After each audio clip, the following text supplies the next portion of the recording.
Hello friends, data communication and network के lecture number 16 में आपका स्वागत है। आज के लेक्चर का मुख्य टॉपिक है हमारा डेटा लिंक लेयर। जैसा कि हम जानते हैं ओएसआई लेयर में नीचे से फिजिकल लेयर के जस्ट ऊपर स्थित होता है और फिजिकल लेयर के जस्ट ऊपर बनाने का मकसद है कि अगर हम इस तरह से देखें तो ये लेयर है हमारा डेटा लिंक का, ये हमारा फिजिकल लेयर 1 है, ये लेयर 2 है। और दूसरे सिस्टम जो भी नेटवर्क में डिवाइस हैं उनके भी दूसरे ही लेयर पर ये है। तो ये लेयर जो है हमारा डेटा लिंक लेयर है, DLL। और हम फिजिकल लेयर्स को जोड़ देते हैं। अब नेटवर्क में इस लेयर का मकसद क्या है? सबसे पहले तो इस पूरे लेयर को हम दो पार्ट में डिवाइड करते हैं। पहला पार्ट है लॉजिकल लिंक कंट्रोल। फिजिकली तो हम केबल से जोड़ देते हैं। अब जिस तरह का मीडिया हम इस्तेमाल करें, थ्रू वायर या वायरलेस, फिजिकली हमने कनेक्ट कर दिया। लेकिन हम जानते हैं कि फिजिकली अगर अलग अलग सिस्टम को हमने कनेक्ट कर रखा है तो फिजिकल लेवल पर इस तरह का कोई व्यवस्था हमारे पास नहीं है कि यहाँ से जो डेटा चला वो मान लेते हैं C1 से C2 के पास भेजना है और C3 और C4 सिस्टम लगे हुए हैं, तो फिजिकल लेवल पर हम कंट्रोल नहीं कर सकते। वो डेटा सबके पास चला जाएगा, जितने भी डिवाइस जुड़े होंगे सबके पास जाएगा, स्वाभाविक है। तो इलेक्ट्रिकल करंट के फॉर्म में डेटा मूव कर रहा है, तो फिजिकल लेयर कोई एक्टिविटी नहीं करता, वो तो सीधे सीधे फिजिकल लिंकेज एस्टेब्लिश करता है। अब उसमें कौन से केबल हम आपने लगाया है, क्या व्यवस्था किया, वो अलग बात है, उस पर डिस्कशन हम लोग कर चुके हैं। अब हम देखना चाहेंगे कि आखिर डेटा लिंक लेयर में ये जो दो सब लेयर हैं इनका क्या काम है, इनको दो ग्रुप में हम क्यों डिवाइड करते हैं। तो डेटा लिंक लेयर का जो पहला लॉजिकल लिंक कंट्रोल है, मतलब फिजिकल तो हमारे कनेक्टेड हैं, लेकिन लॉजिकली जब हम कनेक्ट करने की बात करते हैं तो इसके लिए नेटवर्क में लगाए गए सारे डिवाइस के प्रोटोकॉल को सुनिश्चित करेंगे, हम फ्लो कंट्रोल को करेंगे और एरर कंट्रोल। ये तीनों काम डेटा लिंक लेयर के फर्स्ट लेयर पर काम होगा। और दूसरा सब लेयर है जो मीडिया एक्सेस कंट्रोल का काम करता है। इसमें हम लोग तरह तरह के प्रोटोकॉल बनाएंगे, कैसे कंट्रोल किया जाएगा, कैसे व्यवस्थित करेंगे, इस पर डिस्कशन करेंगे। तो बेसिकली इनको दो सब लेयर में डिवाइड किया गया है और इनके पूरे फंक्शनल यूनिट को, अगर functionality of data link layer की बात करें तो सबसे पहले देखिए हम क्या करते हैं कि मान लेते हैं हमारे पास एक नेटवर्क यहाँ है, तो इसमें अलग अलग डिवाइस हैं हमारे पास, इनके बीच हमने कनेक्शन भी बना रखा है।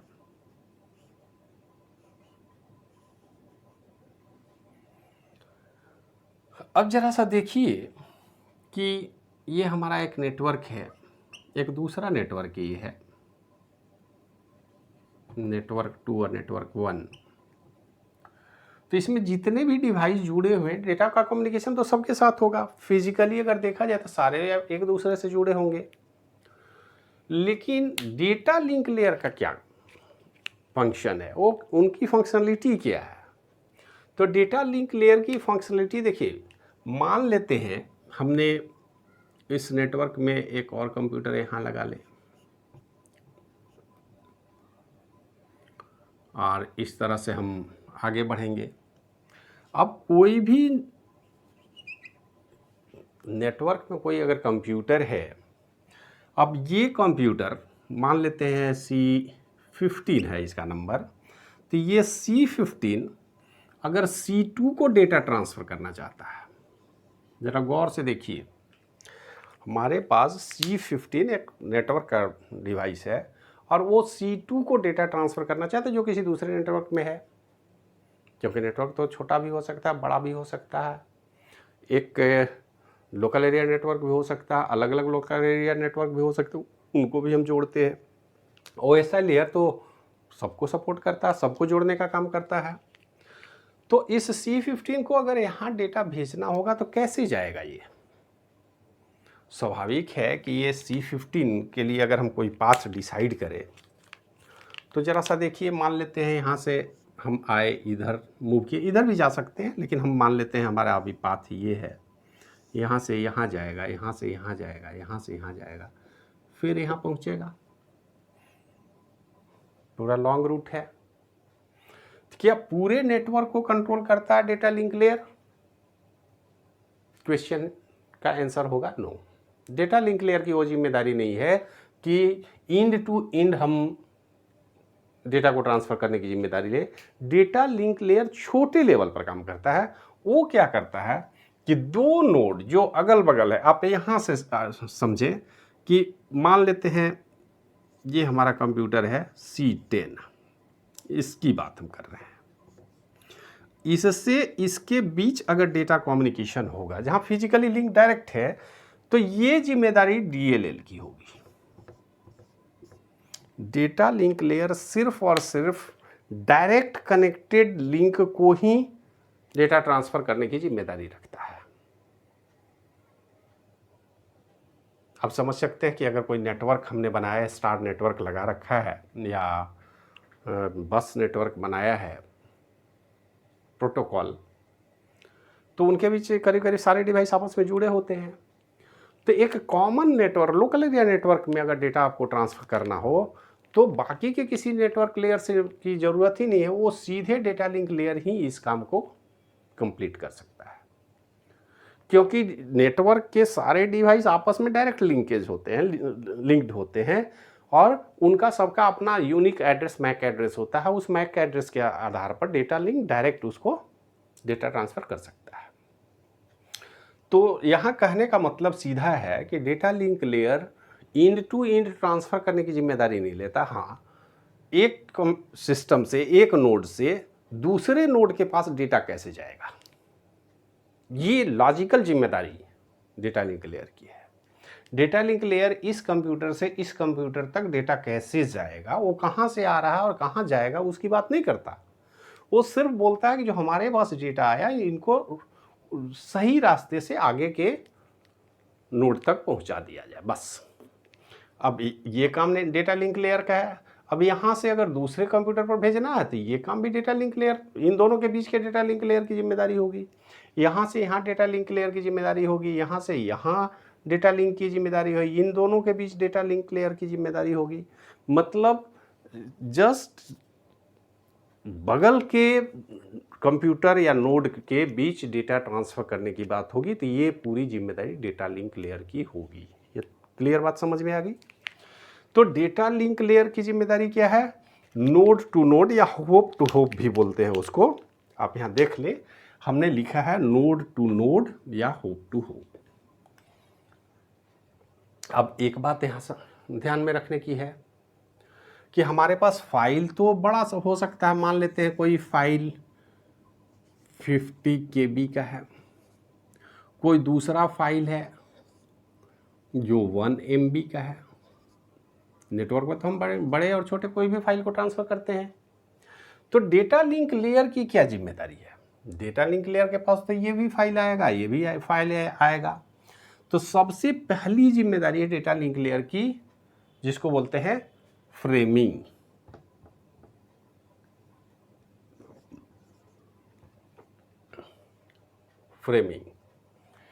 फ्रेमिंग कहने का मतलब है कि डेटा हमारा चाहे बड़ा हो या छोटा हो, जो भी डेटा हमारे पास आएगा उस डेटा को छोटे छोटे पार्ट में डिवाइड करते हैं।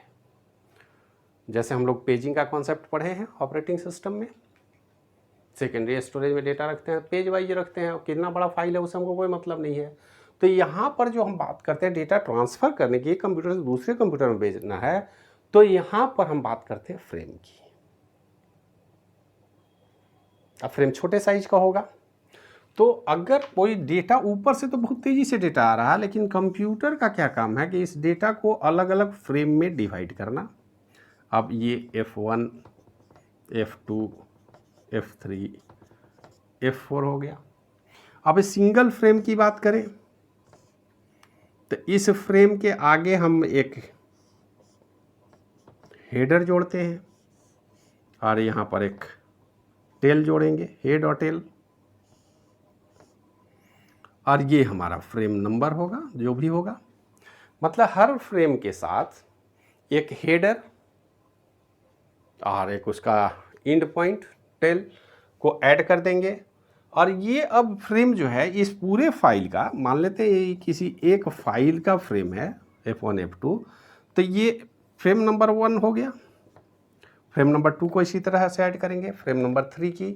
और डेटा लिंक लेयर का काम है फ्रेम टू फ्रेम ट्रांसफ़र करना, single first frame, second frame, third frame, fourth frame, मतलब फ्रेम वाइज ट्रांसफ़र करना। कितना बड़ा फाइल है उससे कोई मतलब नहीं है इनको।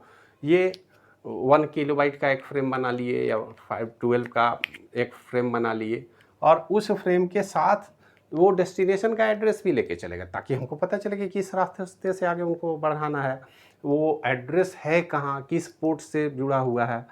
तो यहाँ पर जो काम है, सबसे पहले डेटा की हम डिवीजन करते हैं, फ्रेमिंग करते हैं, और उस फ्रेम को नोड टू नोड ट्रांसफ़र करने की जिम्मेदारी है डेटा लिंक लेयर की।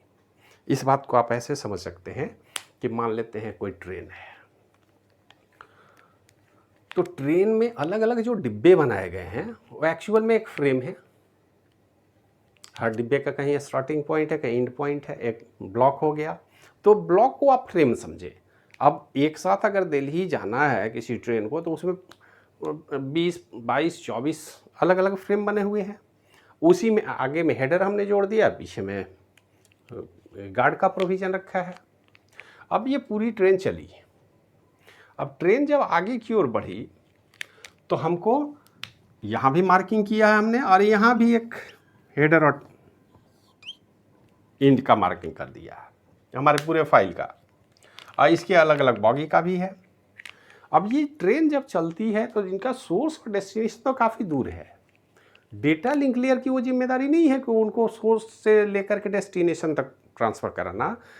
ट्रेन जिस भी स्टेशन पर आती है, उस स्टेशन के स्टेशन मास्टर की क्या जिम्मेदारी है, आगे के स्टेशन पर किस पाथ में उनको जाना है, कौन सा रूट लेके जाएंगे, और आगे जो स्टेशन जाएगा वहाँ तक पहुँचाना। वहाँ तक ठीक से अगर डेटा पहुँच गया, डेटा लिंक लेयर की काम ख़त्म, उस स्टेशन की जिम्मेदारी ख़त्म। अब उस स्टेशन के बाद अगले स्टेशन पर जाएगा तो उस स्टेशन दोनों के बीच म्यूचुअल अंडरस्टैंडिंग होगी।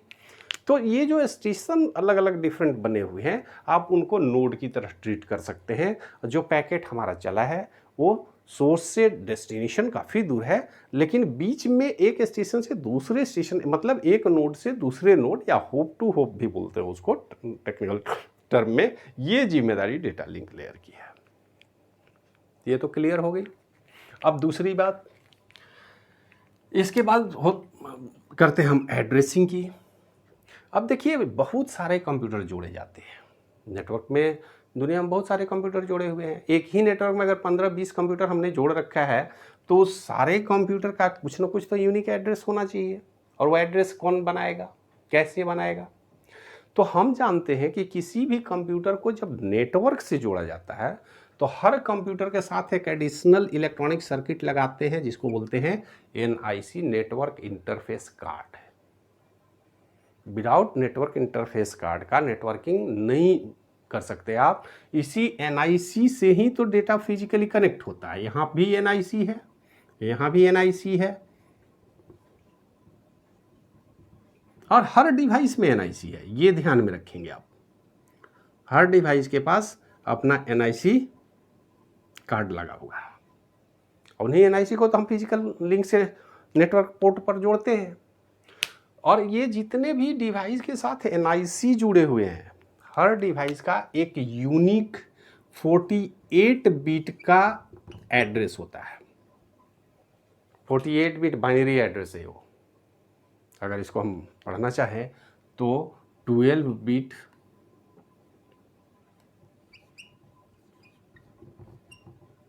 हेक्स एड्रेस होगा। और दुनिया में जितने भी कम्युनिकेशन डिवाइस बनाए गए हैं, हर डिवाइस का एक यूनिक आइडेंटिफिकेशन नंबर है, वो है मैक एड्रेस। ये जो मीडियम एक्सेस कंट्रोल बोलते हैं मैक एड्रेस। और हर डिवाइस में सिर्फ और सिर्फ एक ही मैक एड्रेस होगा, एक ही एनआईसी कार्ड आप लगा सकते हैं। ऐसा नहीं कर सकते कि किसी भी डिवाइस में 2 एनआईसी कार्ड आपने लगा लिया। ऐसे दुनिया में जितनी भी एनआईसी कार्ड बनाई जाती हैं, कोई भी कंपनी बनाती है, तो उनको स्पेशल एक रेंज दिया जाता है और उस रेंज के अगेंस्ट वो हर एनआईसी कार्ड को एक यूनिक नंबर देते हैं। इस बात को आप ऐसे समझे कि जितने भी दुनिया में मोबाइल बनाए जाते हैं उनका एक यूनिक आइडेंटिफिकेशन नंबर है, डिवाइस का आइडेंटिफिकेशन नंबर है। सिम की बात हम नहीं करते हैं, हर मोबाइल का भी नंबर होता है यूनिक। तो वो यूनिक नंबर इसी तरह से डिसाइड किया जाता है। ठीक उसी तरह एनआईसी जितने भी दुनिया में बनाए जाएंगे, किसी एक कंपनी के द्वारा भी बनाए जाएंगे, तो वो लाखों एनआईसी बनाएंगे, लेकिन सबका यूनिक एड्रेस होगा और उस एड्रेस का दूसरी कंपनी का एनआईसी मैन्युफैक्चरर यूज नहीं करेगा। उसके लिए वो अलग रेंज, जब भी वो रजिस्ट्रेशन कराएंगे एनआईसी कार्ड के लिए तो उनको अलग रेंज दिया जाएगा, उसी रेंज से वो बनाएंगे। और 2 एनआईसी एक ही मैक एड्रेस पर नहीं बनाए जा सकते।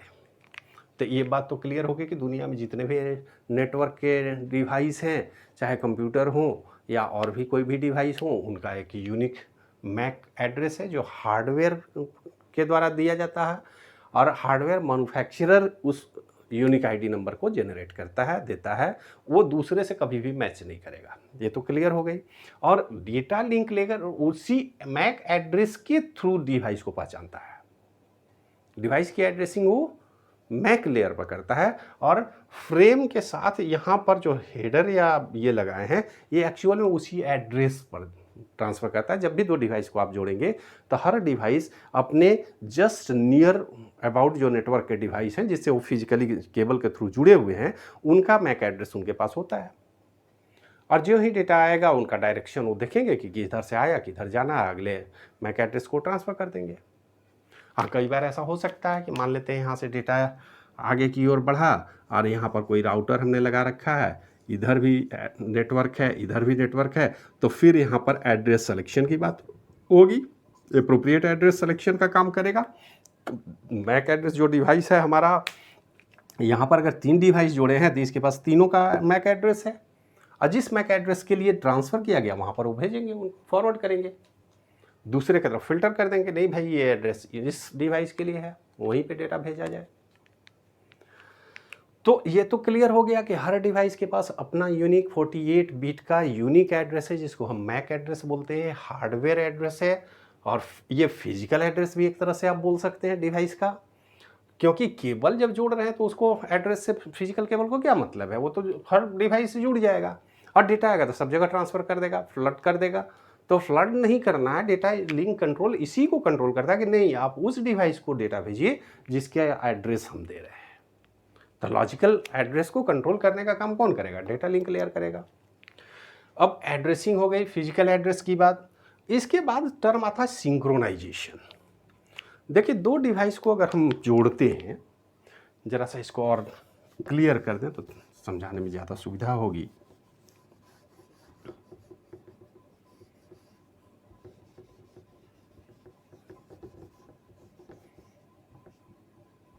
हम इन्हीं दोनों डिवाइस की बात करें कि ये दोनों डिवाइस यहाँ से जुड़े हुए हैं, निश्चित रूप से एनआईसी के थ्रू जुड़े हुए हैं और डेटा लिंक लेयर हमारा यहाँ पे है।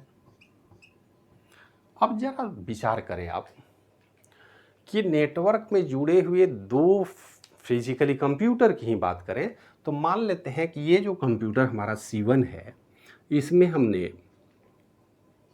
i3 प्रोसेसर, एडवांस प्रोसेसर का एक कंप्यूटर लगा रखा है और ये जो हमारा डिवाइस है ये हमारा P4 सिस्टम है। जब हमने 10 साल पहले लिया था, अभी भी काम कर रहा है, तो हमको क्या दिक्कत, हम क्यों हटाएंगे उसको। अब देखिए 2 डिवाइस हैं, दोनों एक बिल्कुल लेटेस्ट है, एक 10 साल पुराना सिस्टम है।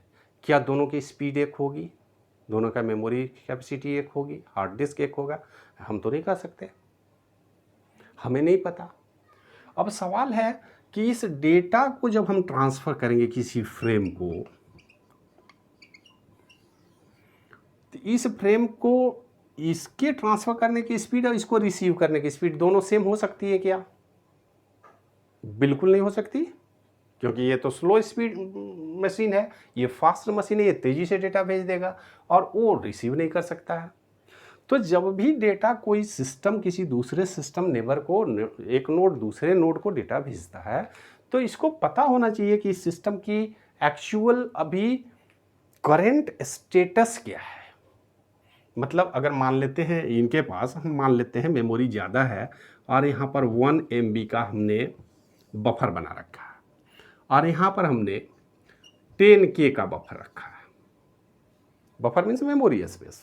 कम्युनिकेशन के लिए इनके पास जो बफर स्टॉक है, बफर स्टेज है, हो सकता है पुराना 10 साल पुराना NIC कार्ड भी हो उनके पास उस मशीन में, तो वो स्लो डेटा रिसीव करता है, ये फास्ट डेटा सेंड करता है।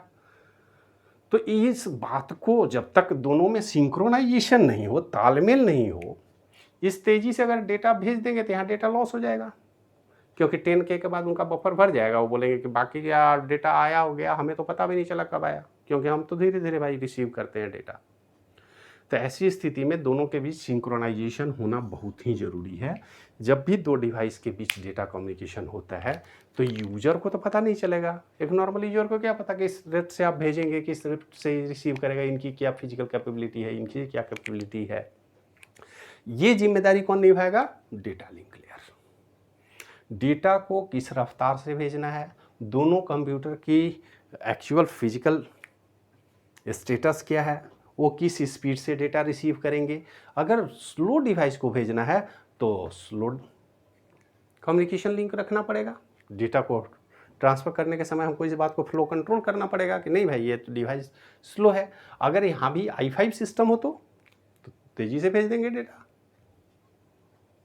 क्योंकि उनके पास कैपेबिलिटी है। तो हर डिवाइस को अपने नेबर के साथ जब वो अटैच्ड होता है तो डेटा लिंक लेयर की जिम्मेदारी होती है, वो उसका स्टेटस रखता है कि उस सिस्टम के पास किस स्पीड से डेटा हम भेजेंगे।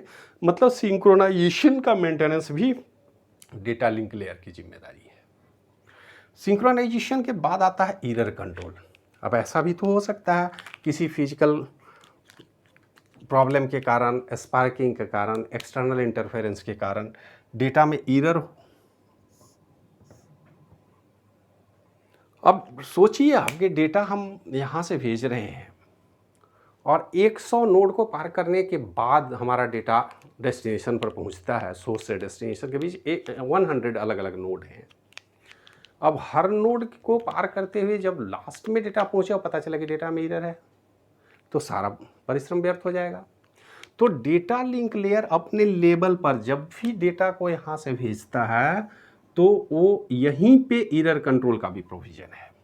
और यहाँ पर एरर कंट्रोल के लिए वो दो तरह का टेक्निक अपनाते हैं, CRC और parity. CRC cyclic redundancy check और पैरिटी चेक। इस पर अगले वीडियो लेक्चर में हम लोग डिटेल में डिस्कशन करेंगे। लेकिन ये ध्यान रखना है कि डेटा लिंक लेयर नहीं सिर्फ सिंक्रोनाइजेशन का काम करता है, एड्रेसिंग का काम करता है, बल्कि नोड टू नोड ट्रांसफ़र करने का काम करता है। इसके साथ साथ एरर को भी कंट्रोल करता है और एरर चेकिंग का काम करता है। अगर कोई एरर हो जाएगा फिर से रिपीट कर, जब तक यहाँ से डेटा सफिशिएंटली वहाँ तक नहीं पहुँच जाता है तब तक इसकी जिम्मेदारी ख़त्म नहीं होगी। C1 की जिम्मेदारी सिर्फ लिंक करके डेटा भेज देना नहीं है, सिंक्रोनाइज करके देखेगा और एरर कंट्रोल अगर एरर कुछ है तो उसको रीट्रांसमिट करेगा, तब तक रीट्रांसमिट करेगा जब तक कि ये डेटा सही से C2 तक नहीं पहुंच जाए। यही है नोड टू नोड ट्रांसफ़र करने का टेक्निक। ऐसा नहीं कि केवल भेज दिया हमने, वहाँ पर ठीक से रिसीव हो जाना चाहिए। हमने जितने भी फ्रेम भेजे हैं वो सारे फ्रेम यहाँ पर प्रॉपर वे में रिसीव होने चाहिए। इसके लिए अगर कुछ एरर है तो रीट्रांसमिशन का क्या स्ट्रेटजी है उस पर भी हम लोग विशेष रूप से व्यवस्था रखेंगे।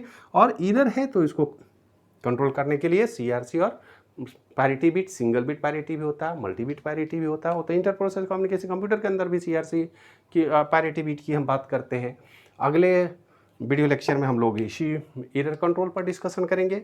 इसके बाद फ्लो कंट्रोल की बारी आती है, जो अभी हमने बताया कि अगर इसके पास बफर स्टॉक कम है तो तेज़ी से डेटा भेजने से काम नहीं चलेगा। इस फ्लो को कंट्रोल करना पड़ेगा कि नहीं भाई यहाँ पर स्पेस कम है, हमको धीरे धीरे भेजना है। स्लो स्पीड का डिवाइस है तो स्लो डेटा भेजेंगे, क्योंकि डेटा हम जब भी भेजेंगे तो सिक्योर्ड स्टेट में ट्रांसफ़र होना चाहिए। ऐसा नहीं हो कि सिंक्रोनाइजेशन नहीं होने के कारण डेटा में प्रॉब्लम आ जाए। अगर डेटा में प्रॉब्लम होता है तो हमारे पास 3 स्ट्रेटजी यहाँ भी है। सबसे पहले sliding window, go back in और सेलेक्टिव रिपीट। ये 3 स्ट्रेटजी है हमारे पास फ्लो कंट्रोल का, इस पर भी आगे डिस्कस करेंगे हम लोग। तो एरर कंट्रोल का काम डेटा लिंक लेयर पर किया जाएगा, फ्लो कंट्रोल का काम किया जाएगा, और इसके बाद दूसरा जो मीडिया एक्सेस कंट्रोल है, इसकी स्ट्रेटजी क्या है? मल्टी एक्सेस कंट्रोल सिस्टम हम इस्तेमाल करते हैं, जैसे CSMA/CD, जिसको हम लोग बोलते हैं ईथरनेट। ईथरनेट तो बहुत कॉमन टर्म है। तो जो ईथरनेट का जो प्रोटोकॉल है डेटा ट्रांसफ़र करने का, वो है carrier sense multiple access collision detection. अब ये मीडियम एक्सेस के टाइम में पता चलेगा कोलिजन हुआ तो डिटेक्ट करेंगे, फिर से रीट्रांसमिट करेंगे और फ्लो को कंट्रोल करने की कोशिश करेंगे। ऐसे यहाँ पर media multi access control technique है। इसमें टोकन रिंग भी आता है, इसमें टोकन बस भी आता है, अलोहा भी है, स्लॉटेड अलोहा है। ये सारे टेक्निक का इस्तेमाल हम करते हैं।